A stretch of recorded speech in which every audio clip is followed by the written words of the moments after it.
Hello, Ari. Hello, everybody. How are y'all doing? Good. Good. How are you?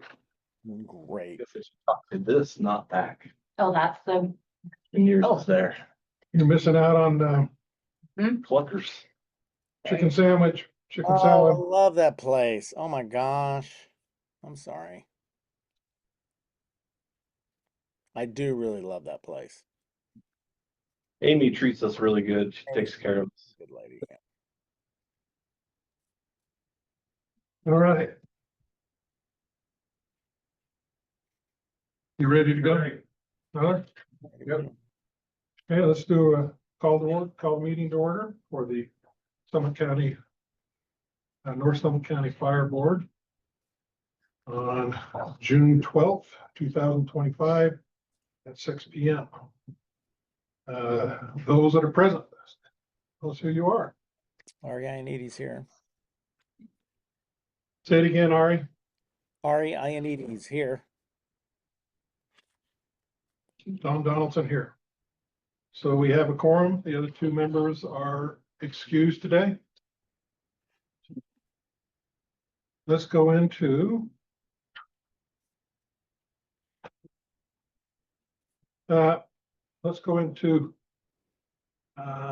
closed session. Do we have any closed session items that we need to address right now? No, we do not. We do not. So let's go to the Pledge of Allegiance.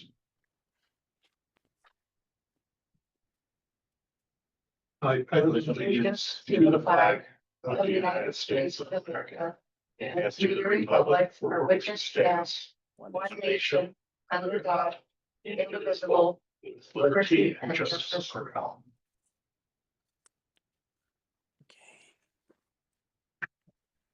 All right, we're down to item number 4, work session. And let's go into that. So that was the chief operations update. We're just gonna go ahead and let Chief Jarvis take this time. Okay, Okay. Can you hear? Chief, you're up. All right, can you hear me online, Ari? Sound great. All right, so first thing the board asked us to present every meeting now is the response times. So I'm gonna present 2 times the dispatch to en route time. And that our goal for that is less than 2 minutes. Last month, we averaged 1 minute, 44 seconds, so we're below that average. And then from time of dispatch to first unit arriving on scene in a rural area, our goal is less than 14 minutes because of the distance. And our average was 11 minutes and 3 seconds. So times are getting better because the weather's getting better and we're not having to fight with that. So that's the response times. Training. This last month, we had a big training month. 2 notable trainings that happened were we had a swift and still water class that was taught. We had 9 people from our district attend that. It was a 40-hour class. All 9 of them attended that 40-hour class. At the end of that class, they're all going to come out with 6 different certifications. And for a total of 360 hours were spent in that. Just regular shift training, there was 182 hours of crew training that was logged. And then this past month, we also had our annual EMS Skills Day. We do with Dr. Smith and members from Park City Medical Center where they come out.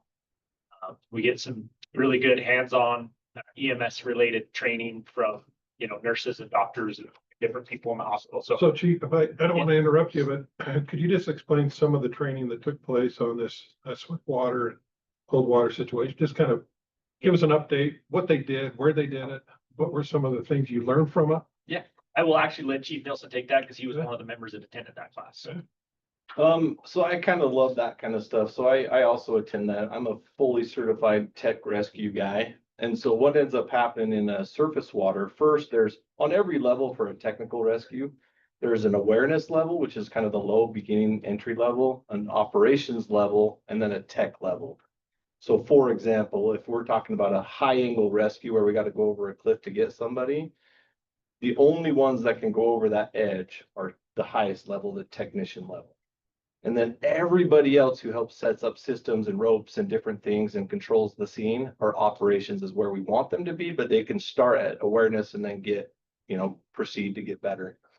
So for surface water, we trained out here in Echo and we did all three: awareness, operations, and then all 9 of us became techs, or will find out soon of our outcome for testing. Once we pass those tests, then obviously we'll be techs. So, and then that's surface water. We did use boats, life vests, ropes, throw ropes, we dry suits, etc. The next one we did was swift water. That one is same thing: awareness, operations, and surface or technician level. And that's for like anybody, especially in our area, fishermen who get stuck in the river, boats going down, rafters or tubers, right? We get a lot of that around here. And we've actually in the past, unfortunately, had some incidents where people have died. And I don't know, I mean, I think the volunteers did what they could, but now we have some people, and we will have everybody eventually trained to an operations at a minimum. And then a few of them, quite a few of them, if not almost everybody, will be at tech level, be able to respond and actually get in the water to jump in and save those individuals. That happened in the Provo River, which was at the time we started with, if you know much about rivers, it started at around 400 to 500 CFS. By the end of the week, we were like drowned rats because it ended up being around 1200 CFS. It's really, really powerful that time of year. And actually it was kind of cool because while we were in the middle of it, we had 2 live rescues happen right when we were there and right when we were set up. So we were able to save 2 groups of people. It was kind of cool. Wow. Yeah, it was kind of fun. It just happened to work out that way, but it was really cool. So they actually had 2 live rescues, this group that we did it with. And then the cool part is we have one of our firefighters, Josh Hicken, who we picked up just recently from another agency. He teaches this all over Utah. He's kind of known as the water rescue guy. So he is going to be taking this program and making it really, really good for us from here forward. So he's creating policies, procedures that we'll bring to you and Louise for that subcommittee to approve. And in the fire service, we always train to the minimum standard. And then if you can go above and beyond that, that's great. But our minimum standard, we're going to try and get everybody to his operations level for all this stuff. And then we'll have some people that can actually take it to the next level too. Interesting. Yeah, so that's kind of what we do for surface water, swift water. And then this month in June, I believe at the end of this month, we're starting a low angle and a high angle class of ropes. So just out of curiosity, because I don't know. Yeah. How do you intermix with like search and rescue from the county when they're? It's a good If question. you guys show up to the river, they're called out to, who has control over it? Who's responsible for it? Then how do you know that, they are also trained that you're not gonna have to rescue with that too? So Well, could you explain that to me? absolutely. So I am also part of a search and rescue team. And first and foremost, the fire departments are called out for their expertise. And then search and rescue can or can't be, depending on the situation. We're the ones who actually determine who we call for additional resources and what kind of needs we have. So for example, if there's somebody on the river, search and rescue, the unfortunate part of being a search and rescue team, just a volunteer team, is it takes a long time to get up and going. So they could take anywhere from, a half hour to an hour response, especially in a big county like this. Or if it's up in the UNAs, they'll go and then South Summit Fire will respond, or vice versa. But initially, the area having jurisdiction, North Summit, will respond because we're the quickest one. We're fully staffed with the equipment, or hopefully tonight after this vote, we'll have the equipment, or at least start purchasing it. And then those guys will show up when they can. But because it's a volunteer basis, you can't guarantee how many you'll get, who you're going to get, if they're fully certified or trained, etc. So we don't ever want to depend on them, but they are an added resource if we need them, if that makes sense. So they're a resource for you. The command goes through the fire, goes through. Correct. Through you. Now they have a commander, is what they call it. Their chief, so to speak, is called a commander. And that's Corey Vernon currently. Alan Sidway is the connection of the liaison between the sheriff's office, because it's under the sheriff's office, and then to Corey. But he runs it, and then his volunteers will come in when there's an incident. So, but to be honest with you, once we get on scene, it's not a fight of who's in charge or not. It ends up being a good relationship where we just say, hey, let's get the job done. We're not going to fight over who's in charge, and we just all work together. It's just like when we work with Park City, South Summit, Morgan, or anyone else. Perfect, thank you. Sorry to, No, Great those are question. very valid questions. So, that's it for the training section. On the apparatus stuff, just a couple of updates. We just had all of our big engines and our, brush trucks, the water tenders went through what's called pump testing and flow testing. That was something that ISO looks at, that determines our insurance rating. And it's just part of the annual maintenance program that's supposed to be done annually. It's something that our development with the district, that we assured that we would maintain our apparatus to the best of our abilities and we would meet these standards. So we did our annual pump testing, all of our apparatus passed. There's a couple minor hiccups, things that have got to get fixed, but nothing that's major, nothing that's out of service. So everything actually looks good that way.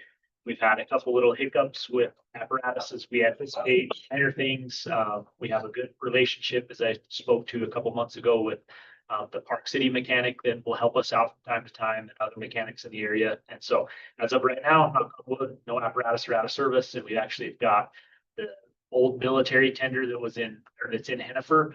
It's been out of service for a little while because of wiring issues and stuff like that. Just an old truck, and not very many people feel comfortable working on it. JR, the mechanic for Park City, is super knowledgeable, and he's got that truck up and running. So now we have 2 water tenders in service in the district. So we're happy for that, for just. the wildland season. Just in time. Just in time. Yeah. Great. Yep. So, buildings, just a quick update on the admin office trailer. That one is expecting, we got an email from Trent, our contact there, and he's preparing tentatively somewhere or sometime for delivery around July 14th to July 21st. So we're actually a little ahead of schedule, which is good. And we're working on the process right now for making sure the site's prepped and ready to go. Is the gentleman that's here that's looking at the sewer line and stuff like that for connections. So we're gonna make sure we have everything ready to go for that middle part of July. And we're hopeful that if it's here at that point, sounds like it's probably about a week-long process for them to get it up and going. And then, theoretically, we could be in there first to middle part of August if everything goes well. So what we're kind of hoping for. And then we've also started the process with an architect for looking at what potential station remodels for Station 22, which is Hennifer, and Station 23, which is Wanship. Those stations are that open common area. There's no bedrooms and things like that. And our goal is to have sleeping quarters and separate quarters for individuals. And so we're working with an architect right now on that. And we have a final prepared project for you. We'll bring that to your guys' attention. So just wanted to kind of let that out there so you guys are hearing that. Really quick on that also. Once that happens, we'll probably have to go out to RFP for the contractor who's gonna build those projects. Okay. So that'll be kind of a long process, but it'll be worth it because we've been trying to figure that out for a little bit. So. And you're probably heavily familiar with that stuff. Yeah. So. Okay, and then the last thing I had is just operation wise, we've got the water rescue program that we're kicking off, as far as the swift water and still water. We've always had the ice rescue portion of it, but now we're growing that water rescue program. So we're excited about that. And then, wildland season is here. We haven't had any major incidents yet, but as it continues to warm up and windy and dry out, we're anticipating a potential for a big wildland season. And so all of our guys and gals are trained. They've met that minimum standard for the red card. And as of right now, like I said, our brush trucks and tenders and everything are operational, and we have the equipment that we need. So Can I just add one more thing to that? Yep. So we've opened up all the full-time staffs. They're called task books, so that they're not just they're gonna be red carded, they're actually gonna be at an upgraded level. That's gonna be our minimum standard, is what's called firefighter 1 in the wildland realm. And that'll be really good because that's what we call a type 5 incident, and then level 1 firefighter for wildland. So that'll be really good. We're up in that standard a little bit. And then I do want to remind you, and I kind of had talked to you guys offline, that after I sent out an email about the water rescue equipment that we were lacking, literally that weekend we had to have, unfortunately, we had a water rescue. It went good. It could have gone better. And we didn't have trained personnel at the time. So now we do, and that was a big gap in service, as we'll cover here in just a bit. That's what we were really worried about, and I think it's just gonna be a constant thing. We have a need, a target hazard, 2 big reservoirs, and then a lot of river in our area. Yeah. And there's really nobody else that has that except for maybe South Summit, so. Anyway, thank you. Okay. One thing that maybe you did, but I didn't catch it, staff wise, where we at staffing? Staffing wise, good. We had, we just hired a couple more part-time employees to kind of boost up for summertime. So we just extended 3 job offers that have been accepted. But staffing wise, we are kind of our magic numbers around 40 personnel, and we're hovering right around 39, 41 personnel, depending on who accepts offers and stuff like that. So I think we're doing well that way. Full-time staff, we're fully staffed full-time place. So Good deal. Wonderful. So just as a reminder, maybe to the board and then to also the public, we're staffed with 6 per day. Not all of those are full-time. So we're a combination department. We have full-time people and then part-time people. So. Good deal. All right. Thank you very much. thank you. Good report. We're down to number 5, public input. We got anybody online, Tyler? Always on. Well, if we don't have public input, then let's move on and let's go to our consent agenda items. So one thing we need to be aware of in here, and I think because one of the items on there is 6.2 minutes for the meeting on May 8th. I was not in attendance to that, so I don't think we can pass that because we don't have a quorum for that, right? Yeah, we wouldn't, and I have an open ticket with the IT for the company that does it, that inserted your name on 2 of the votes. I don't know why, and I can't get it to go off, so Uh-huh. you're marked absent. I don't know. So I think So- as far as a consent agenda, we need to pull that from that. And then go to the accounts payable. So we do have a quorum to review that, prove that, so. Ari, Corey, you guys got anything you want to bring up on what was presented for the accounts payable? I don't. No, looked good to me. Yeah, it looks good to me too. You're holding it very well, what you have in there, and it's, I like the fact that there's no surprises in there. I don't see anything hardly ever new to it. And you're always gonna see Yeah, kind of a so- standard process. Yeah, so I think you're holding good on that, in my opinion. That's what I see, and so we need to approve those, right? Yeah. So, You know, Don, why don't we, just to make things clear, why don't we, on the consent agenda, and I don't know if I need to make a motion, why don't we take these items individually instead of as good consent? Because you can't address one of them anyway.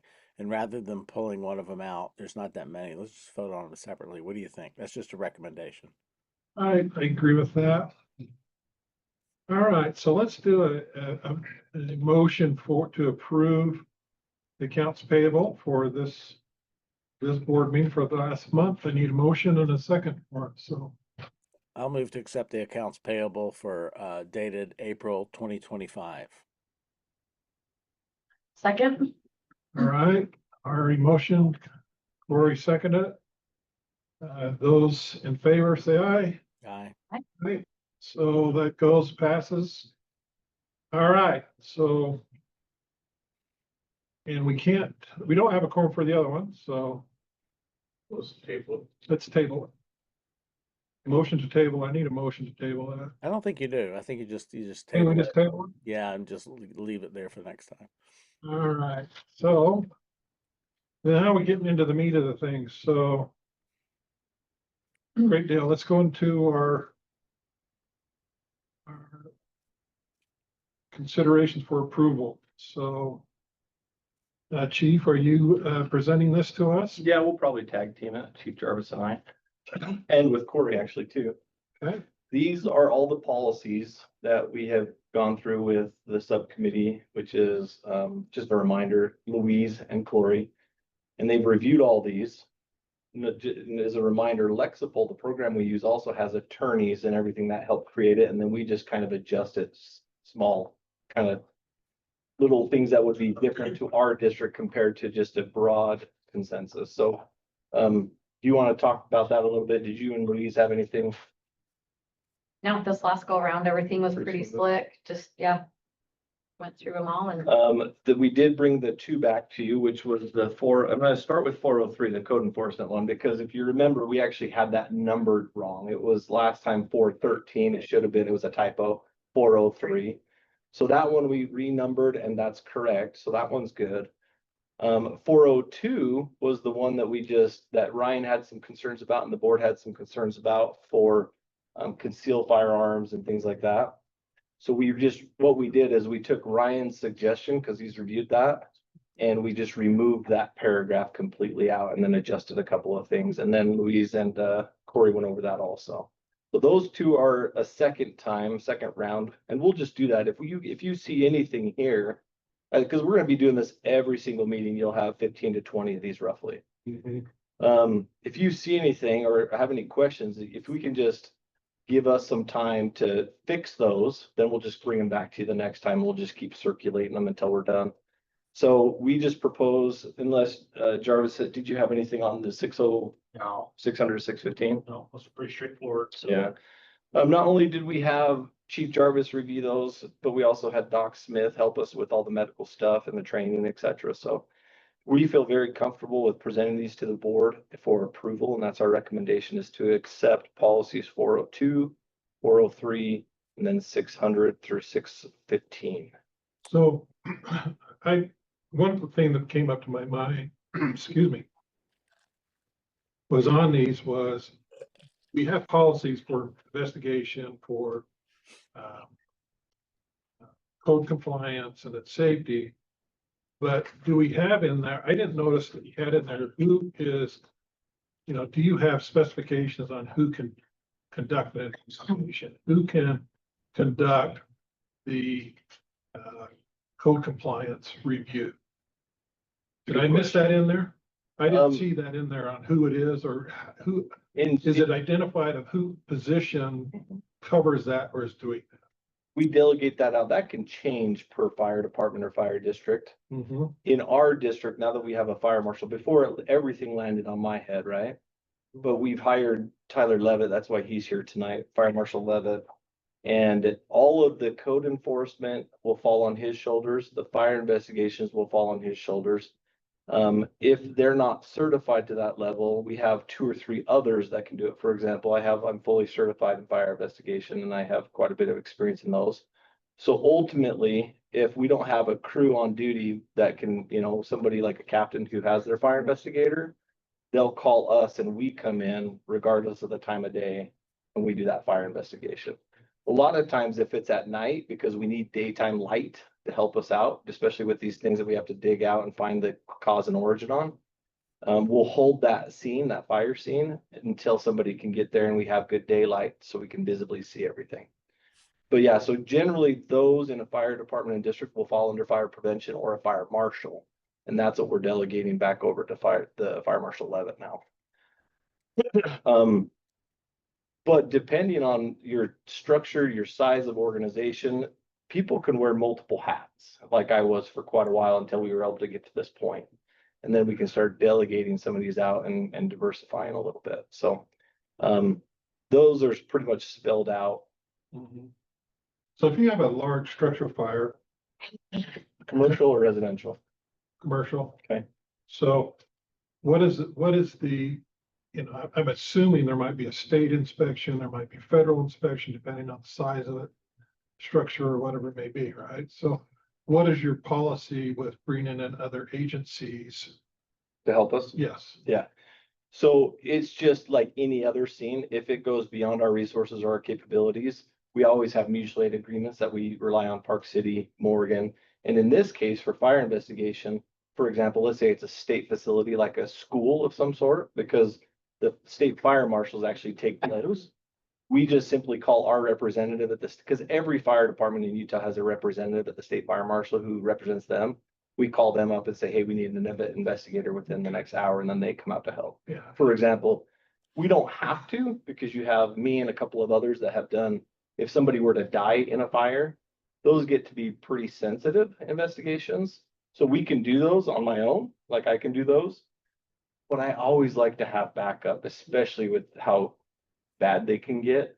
So I usually just call the state fire marshal to send one of their marshals out to help us, and they'll come out any time of day. They're the same way. So we kind of already have those pre-existing agreements in place. They're called MOUs, or mutual aid agreements or memorandums of understanding. And great, appreciate that update. So one other question I had about this as I read through this was that with insurance agencies and so forth, is there certification involved in that? Or do they bring out their own individual groups for investigation, and how do you work with them on that? Do you have certifications in-house here that meet some of these insurance requirements? Or are you staying out of that for liability reasons or so forth? That's, We have some people with those levels of certificate or education and certification today, which Okay. would be me, Captain Lutz, Tyler Rouser now. You just finished your class. Yeah. And I can't think of you do, I have the inspector without the investigator. and then, yeah, I'm not an investigator, but he's gonna be working on it. So we have 3 people now that can handle it. Generally though, what happens is when we do our investigation, what we look for is cause and origin. So the location of where it begins and then what caused that. A lot of times, fire science is not exact. And so what can happen is you can come up with an origin where it began, but you don't have a cause, what caused it. If you have a suspicion of something, let's say, and I'm making this up, but let's say it's a dishwasher, I don't know, something like that. And it's a Bosch. Well, Bosch is a big company and they have their own representatives who we would work with.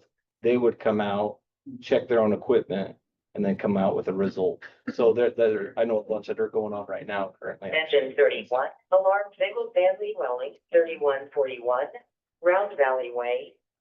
Engine 31, on fire 2. In fact, my previous fire chief, he just got retired and he went to go work for one of those insurance companies.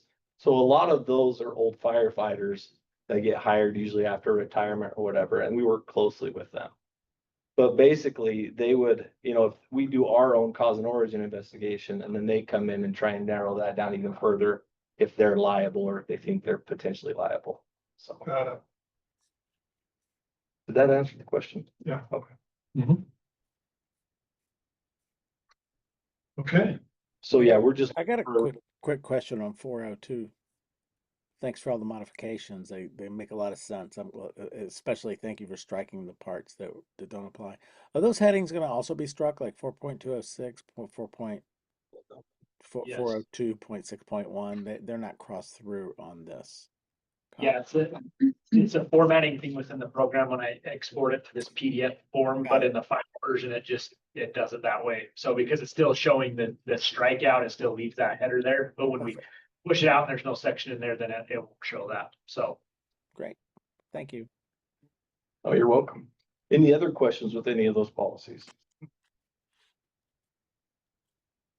If not, then that's our recommendation, is that the board approve tonight policies 402, 403. Do I need to spell them all out, or can I say 600 through 615? no, I think we're okay on that. Okay. So we'll need a motion on that. Corey, thank you for your efforts on that. Yep. You and Louise Yep. doing that, that's It's worked out pretty putting smooth. that together for us and helping the chief and his group, so. Thank you. So, okay. We have a motion on it. Anybody? Sorry, do it, so he words it right. Oh, okay. I was just gonna say, I move that we pass. Well, hold on. I don't have them all listed here. You guys are supposed to provide us with little summaries. In the background. It's in the background. There's Let's see it. 4 of them there. I'm gonna pass on that because I don't have quick access. Oh, here it is. Yeah. All right. I move that we approve and pass on to the Summit County Council the following policies: 402, 403, 600, 601, 602, 603, 604, 605, 606, 607, 608, 609, 610, 611, 612, 613, 614, and 615. Okay. I'll second that. Okay. Those in favor of this motion, say aye. Aye. Aye. Voting is unanimous. Motion passes. Okay, let's go to your next item, Chief.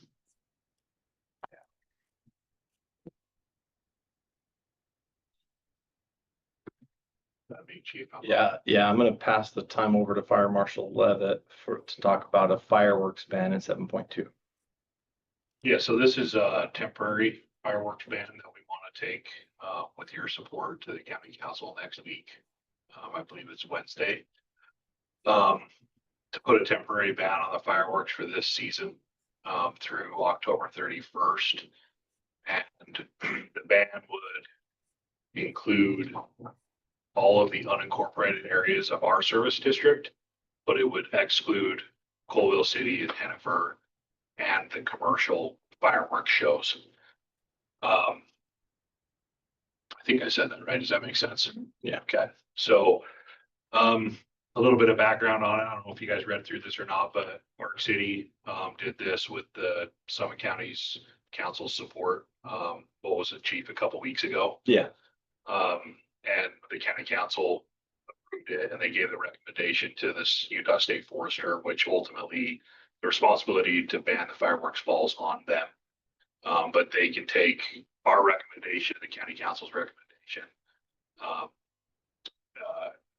with their decision. So if you guys want me to read through some of the risk versus benefits, I can. I think we all know about, fireworks in the wildland area, the risk that they can come from that with wildfire season and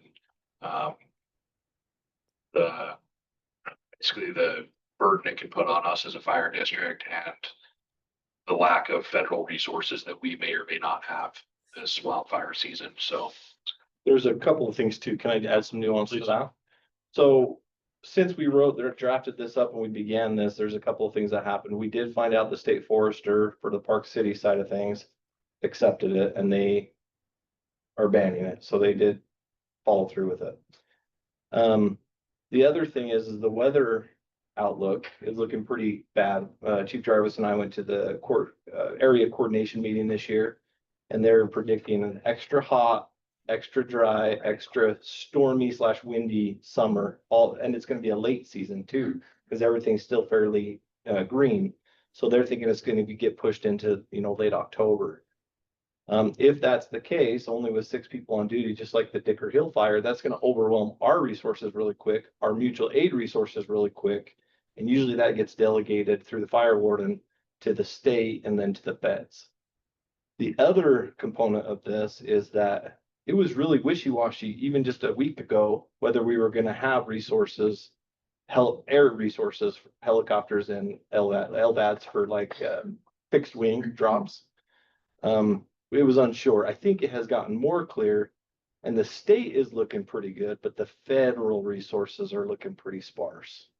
And so we just think because our district is so big and it's so much unincorporated area, if we did a good fireworks ban, that's great, and we should support that. Now, I think it was Tuesday night, Colville had their city meeting, and they are not going to do a fireworks ban, is from what I heard. Is that accurate? Oh, they tabled it. So they're going to decide that in a week or two. Yeah, I think Rouser went to that one, and so we did find that out. Now, whether they do or not, they control their own cities and municipalities. We control the unincorporated areas. Okay. Traditionally, though, back in, I want to say it was either 2016 or 2018 when that ordinance was passed for Colville City. That it's just a permanent ban, fireworks ban minus fireworks shows. And just a reminder, those shows go under a whole different code and they're very regulated. So we're okay with those. And we always are on standby with lots of vehicles around that area when those shows happen. They coordinate with us really good and everything. So we're okay with those ones, but it's those fireworks that they go up to Evanston, come through our district, the kids are playing, an accident happens, and then, acres and acres and acres and lots of threatened structures. So that's what we're concerned with this season. This is our first one since 2022 because of the outlook and the weather outlook. So that's our recommendation is the firework ban. I do have a question, a couple things. Actually, I have a couple questions. So, is this a fireworks ban for all consumer fireworks, or just certain classes, or is it aerials, or not? I mean, like a little, I mean, the littlest thing in the world can be one of those little pop cap things. Are those included, or is it M80s, or It's all fireworks. Okay. Yeah. So, and what are the penalties, and who enforces this? That's a great question. That boils down to the sheriff's office and those are their officers who enforce that. So a neighbor calls another neighbor on them, and then the sheriff goes out and responds to it. Correct. If it's bad or there's something on fire, we get called to it, but otherwise, with the fireworks ban, they're the only ones with law enforcement capability, so they're the only ones that have the enforcement arm of that component. So if Colville and Hennepin don't do this, are we going to coordinate messaging so that how is that on us, or is it on the council, or who is That's going on us. I've already been in communication with both mayors. That's why I believe that Mayor Marsh took this to Colville Council. And it's in discussion now because they have an ordinance there just for a permanent ban anyways. I'm not sure why they're discussing any changes this year particularly, even though it's a worse year than it's ever been. But, that's up to them. And then Hennifer has a sentence saying that when those signs that have like high danger, moderate danger, low danger. When the fire warden Bryce changes those, if it's a high warning, then it's an automatic ban in Hennifer City. Okay. They've never passed a formal ordinance. And so I've talked with actually Steve Dallin, our board member, about that, and Kay Richens, the mayor. Okay. So we're coordinated behind the scenes in us because we work with them so closely. But they're their own municipality and they govern themselves. And the final, who enacts the ban? Is it us as the ACB, or is it the council, or is it you as the chief, or? And that's what we were trying to explain. So I want that to be kind of clear. Thanks for asking. So we make the recommendation to bring this to the county council, and then they make the recommendation. So the county council and the ACB both support this. And then it goes to the state forester who makes the ultimate decision. Now that we know that the state forester accepted Park Cities, I don't think there's going to be an issue with ours. And they'll be in full support of it. And I know right now that the county council wanted this, and so that's why we kind of went after it, so. So the messaging that goes out, the publication to notify those in the unincorporated areas, is it forestry, is it their responsibility to notify the people, or are we responsible? We will As a do, district? no, it's a good question. So we will do what we can. So we'll put it on our website, we'll put it on our buildings. We'll try and get the messages out to the two cities and things like that and kind of let the area know. But other than that, the state forester, they have their own website where they put like bans in place and they have mapping and everything. Now in your packet too, we added that GIS map that we got from the county. Everything in the hatch mark or the hatch marks Yeah, is banned.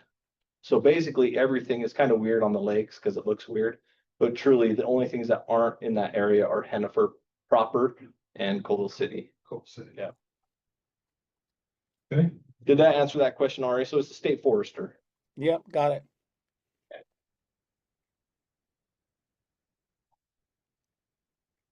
okay, I need a motion. I make a motion that the North Summit Fire District ACB formally support the Summit County Council's proposed ban on use of fireworks in the unincorporated areas of the county under our jurisdiction. You want a date on this, like through October 31st, 2025? Correct. Correct. Okay, there you go. Second the motion? Right, we have a motion and we have a second, so let's do, those in favor of the motion for this, please say aye. Aye. Motion passes Unanimously. Let's move on to the next item. which is 7.3. And this one we've been offline a little bit for. So let me just kind of give some background to this for the public who may watch this. again, this is one of those things, it boils down to the swift water, the high angle, the surface water. These specialties that the fire service does and performs are high risk, low frequency is how we refer to them. They don't happen very often, but when it happens, we need to be ready for them and trained well. We haven't been in the past. I went ahead and spent some money out of the budget, which will adjust some line items. I can show you offline which ones I highlighted and which ones we'll have to do by the end of the year. We'll give you guys. And Ari, when you get back in town, I can kind of go over this with you too, if you'd like, but Yeah. essentially we can adjust some of these line items. We already had I just spent the money because we had the need and I felt very passionate about, look, I don't want to put my firemen, I promised in fact, I just had this meeting with one of our firemen's moms and dad. It was a junior fireman that we're kind of picking up, and I promised them I would never put them in a situation that they can't handle. I don't want to do that again. And so what I did is I spent $11,000 roughly on water equipment. So that's dry suits, life vests, throw ropes, things like this that they needed to be able to do a surface water and a swift water rescue. So minus that money that we've already spent, now we move on to this next request. You can't just do swift water all by itself or surface water all by itself. They all kind of tie in together in a gray area. You also need beaners, ropes, equipment, you know what I mean, for these kinds of things. And right now, it's just like when we took over in 2022, our turnouts were in horrendous condition and many other things were in horrendous condition. Like we talked about apparatus and stuff that we've been struggling with the last 3.5 years. We have very little to zero, if not old, broken, not tested equipment that we really need to spend some money on. So we're asking for about $45,000 in capital. If we can expend some of that, we would really like to purchase some of this equipment to get up to par and be able to handle some of these things that are coming in that we just don't feel good about. We have a gap in service essentially there. So I do have a couple of standards we're going to use. One of them I can show you offline here too. It's called the NWCG standards for rapid extrication module support. We're using that as one. We're using the NFPA as a second one, and then the MRA, Mountain Rescue Association, as a third one for what kind of equipment to get. And we have an equipment list here. I didn't put it in the presentation or anything, but the final number is coming out to be tonight at $39,805. However, just in case something comes up, I would like to ask for up to $45,000. And then we're hoping it actually comes in under this 39 marker that I just mentioned, but that's essentially what we're asking for tonight. Some of the Is that vendors, 39 plus the 11 you've already spent, is that going up to 50? no, we're just going to ask for up to 45,000 now, not including the 11,000 that we've already spent. So you've already spent 11 and then you're asking for 45 more? Up to 45, correct. This stuff's So- not cheap. If I were to give you one example, No, let I me- got you. I just Oh, want I want to be clear on. I just want to be Oh, clear you're on the number. Oh, So thank you. So one question I have is, Yeah. I understand what you need, why we need to make sure that we have a safe environment, safe products that we're using for our firefighters. The question I have there is, you're pulling $200,000, you're saying it's uncommitted to the balance of the capital budget. And to maintain this stuff, or do you have it all? Is this all of it? Or are you going to every year go back and increase your amount of material, equipment, whatever it is? Does that need to be a line item on your budget versus going to the, main capital budget there and not having it like that? No, it's a good question. So yes, this stuff needs to be maintained. This will be a single purchase, one-time purchase to get us to where we need to be. But then you're right, under minor equipment, so line item 6515 is actually where that will come out of. And then we will need to add that annually if there's a need. We'll have to consider that during the budget season every single year and bolster that. So I'm assuming these have lifetimes on them, tags and everything else like that. So, right, so you're gonna have to put that in some type of rotation where you're kicking them out when And they testing seed them. and then you're bringing in new, right? Correct. Just like turnouts, for example, turnouts are a 10-year shelf life and then they're garbage. So we just rotate those kinds of things. So like right now on our turnouts, we've established that we buy 5 sets of turnouts every year, so we don't ever have to run in again to that large lump sum. So if we buy 5 over a time, we can get everybody outfitted in under that 10 years, new turnouts, and it can just keep rotating every year. Yeah, that's exactly right, Don. So I have, Now, I have a couple questions on this one.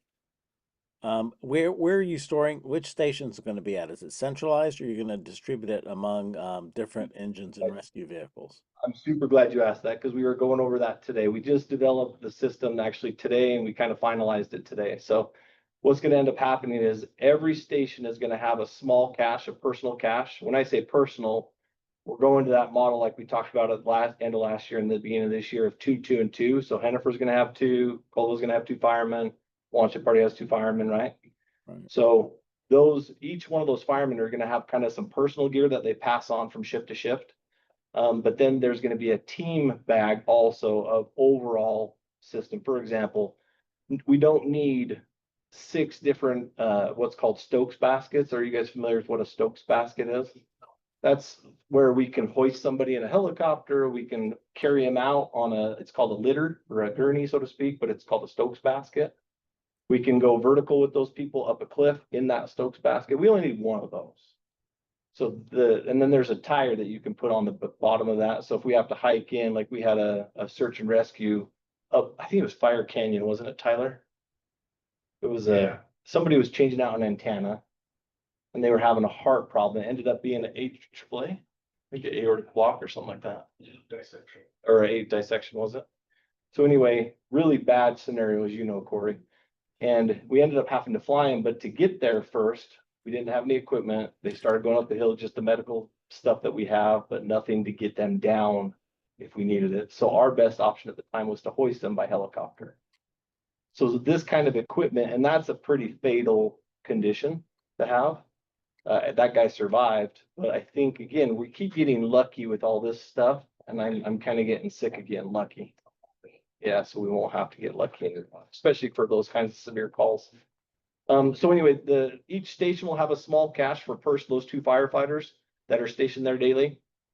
They'll pass that on to the different shifts as they rotate, and then the main cache will be here. So for example, if we get a call in Hennifer again, then those will be what we call a hasty team, and those 2 will go up with their personal gear, kind of assess the situation.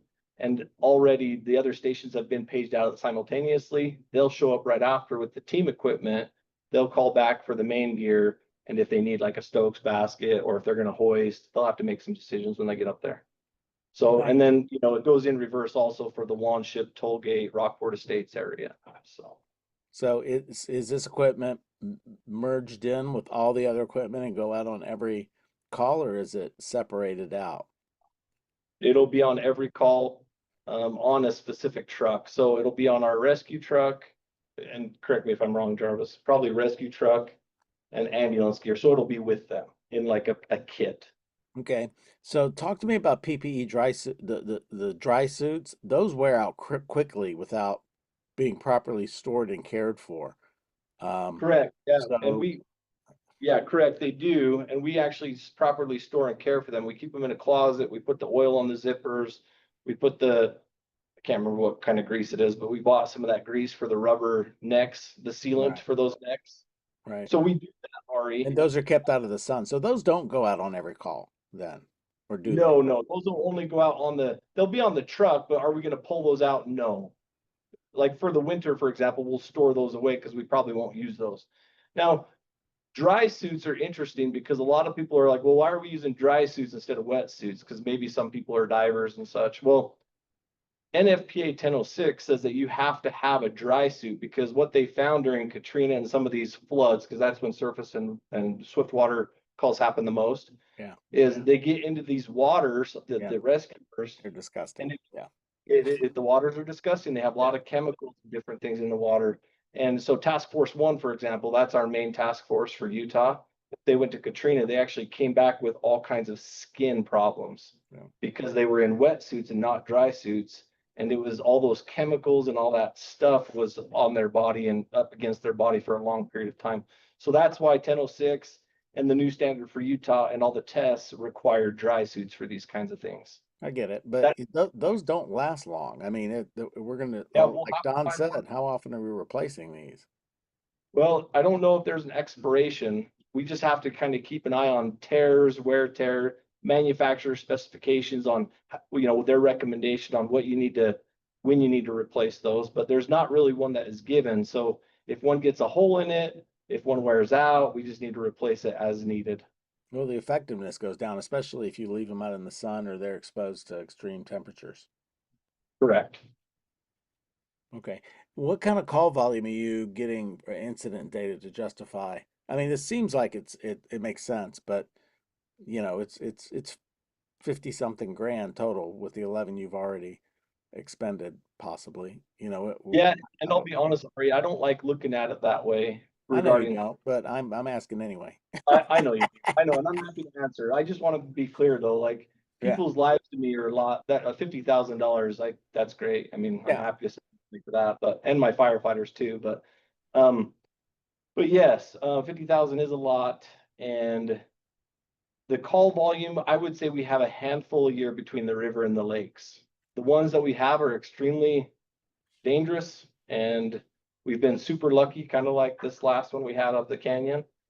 But it's too risky, and to not have the proper equipment can put my firefighters. And so, some might look at this and say, hey, you're trying to justify it with only a handful of emergencies. Well, that's when we need it. Again, just like Gordon Graham says, these are low frequency, high risk events. So are bank robbers for cops, but do we still give them guns? And are they expensive? Yes. So that's kind of how I look at it. So we can look at it, and maybe the public will look at it as a high expense for low call volume, but that's just not reality, in my opinion, and many others in our service. So what's the plan to replenish the money back into the capital fund so that, when you come to us asking for a new truck, there's some money there? No, it's a great question. So every year, like this year, we have about, what was it, 400, and I'm gonna call it 450, but that's not the exact number that we're putting back into capital. After the audit, obviously the audit could change that slightly. And then next year we have projected about 119,000 that we'll put back in. So every year we do need to put some away. Same thing goes for our ambulances. They only last 5 years roughly, especially on the highways and freeways that we drive regularly. And then the dirt roads just devastate them. All the bumps and the washouts going up toll gate just wrecks trucks. And so, we need to be putting capital away, and we are planning to still. So we have that. By this time next year, we should have by this time in 2-3 weeks, we should roughly have just under $1 million or about $1 million in capital. So we think we can do this now, and then with the next couple of years that we have projected to put into capital, we think we'll be fine.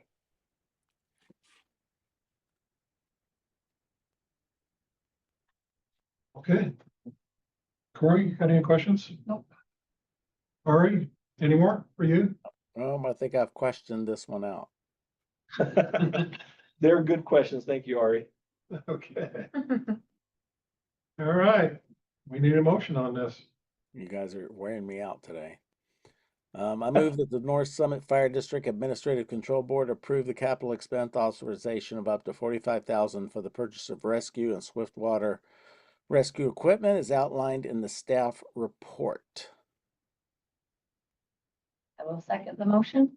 All right, we have a motion, we have a second. Those in favor, say aye. Aye.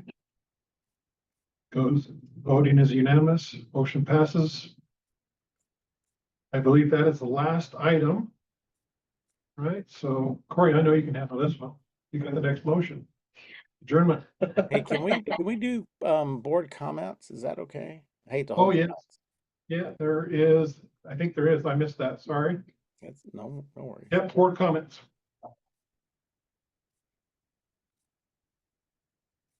You're up. Oh, okay. So Chief, Ben, I talked to you about this, and Chief Rouser, informally, and I was hoping to see it in this meeting. I don't see that here. some of the ACB members have been approached by the public regarding branding and decals on our trucks, specifically not so much apparatus, but the pickup trucks.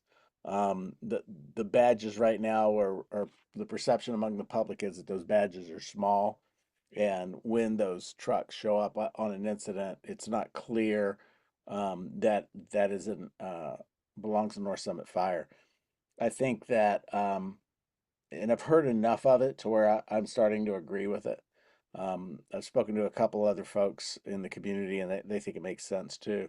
So I would like to see um, us move in that direction. I'm a little concerned we didn't talk about it here, and I'm thinking that we may have to change our policy to define sizes of the badges, and if those trucks are assigned to specific personnel, that it maybe even indicate, you know, that it's the chief's truck, or that, you know, what that position is.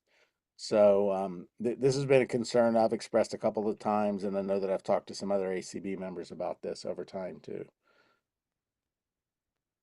Perfect. So, no, it's a good question. I do remember you bringing that up while we were at that barbecue. We let you know at that barbecue it was gonna be on order. We had already ordered some stickers, and so Chief Rouser just ordered the bigger ones. Do you know what size they are? I can't remember. He brought me over a sample yesterday before, they go. I would, They're, 12 inches or more? they're bigger than 12 inches. Oh, yeah, I don't know. But anyway, we're gonna take care of that. Okay. I do need a recommendation from you guys. I just need some advice. We switch trucks all the time, depending on if one's down. Like, for example, with this REMS thing that we're doing, I'm gonna give up my truck and we rotate trucks and different things. It would be really nice to not have to switch out a sticker or something for the title of who's driving it because we rotate those so often. Would it be okay with the board if we somehow either leave that off or use a magnet, or I don't know exactly. I think a magnet would work, you know, and then you would have something like if somebody's borrowing that truck and it says, like, it'd be nice to know that who's showing up. And for me, you know, I take a lot of pride in what we've been able to accomplish in North Summit. I love the new logos you guys have come up with. I think branding is an important part of maintaining our presence in the community. So, you know, primarily I want to see those decals, but as far as who the truck belongs to, you know, that's not as a big of a deal for me. I mean, I would like to see it. I think a magnet makes that pretty easy, but that's just one more thing for you have to worry about, you know. So Well, that and I that's think not a we big do. of a deal for me as you know. No, I think you're right. And yeah, we're already planning on doing that, so that will be taken care of. And I guess the question is we just need to kind of keep in mind resale value on those two. I'm not sure if magnets, when you get them dirty going up these dirt roads that we're always on, do they scratch it? Corey, you were just saying that. Do they? I would imagine they do, and dirt gets under them and stuff. Yeah. I don't know if magnets are the way to go. Even the decals, when you pull them off the edges, you know, attract dirt. But It leaves like sun stains and stuff like that on them. yeah, So the people are, you we'll know, do when they're it. buying fire equipment, they understand, or police units, they understand it has had decals on it. So Oh, for sure. Yeah, so we plan on doing the decals. I don't know about the titles and stuff like that, just because we rotate those so often. I'm not sure if that makes any sense. We'd be why don't spending. why don't you know, I'm not prepared to propose a policy change or anything at this point. Why don't you do me a favor at the next meeting just to make me happy and the public? Show us what you've done with those Just bring one with us. the pickup trucks. Yeah, just a couple pictures. You know, hey, Oh, this is what we've done. Here's what's going on. This is what we're gonna do moving forward. And yeah, no, that's a great idea. okay, thanks. You know, you could easily have a sticker you put on the dash or sticker on the window, on the mirror, you know, chief, whatever it is. Oh, that's good.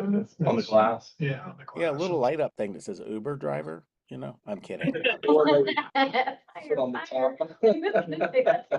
But I'm sure, you know, if it's critical to know that the chief's on site or whoever it is that you want to identify, you can easily have your basic signage and your, you know, branding on the equipment itself, but then identify very easy on the way. Yeah. I I like know- that. A card for the Yeah. dash. I like that a lot. That's a good idea. We'll figure something out, I guess. We'll think about it. We know that the trust, who our insurance company is, they don't recommend large logos. That's initially just so the public know, not necessarily you, Ari, but that's why we went with the size we did. We followed the state regulations, exactly what to the letter. We did it and everything. But they recommend smaller logos. That way, when you're out and about, you're not a target to somebody trying to run into you purposefully to create an incident to go after money. So, but yeah, we understand that there's a lot of pride in the equipment and us and I am too. Like, obviously, we're super proud of what we've accomplished in the last 3.5 years and what you guys have helped us accomplish. So we'll do it if that's what they want.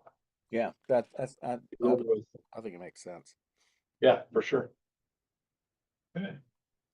Good comment. Good comment, all right. Corey, how about you? Anything from you? For me. The only thing I had was appreciate you giving us an update on your training. I just think it's important to keep doing that. Tell us how, we've spent all this money and why we're doing it. The organization you're building each time, that just gives the public, when they pipe in and hear this, it gives them something of value that's coming out of it. So I appreciate you guys doing that. So we gotta have a motion to adjourn. I will motion to adjourn the meeting. You're so good at that one. Thanks. Get the easy. And Ari's got a second, it, right? I second that motion. All right, meeting adjourned. Thank Thank you. you, everybody. I like your hat, Ari. Yeah, that's pretty You cool. know, funny story. I'll tell you offline.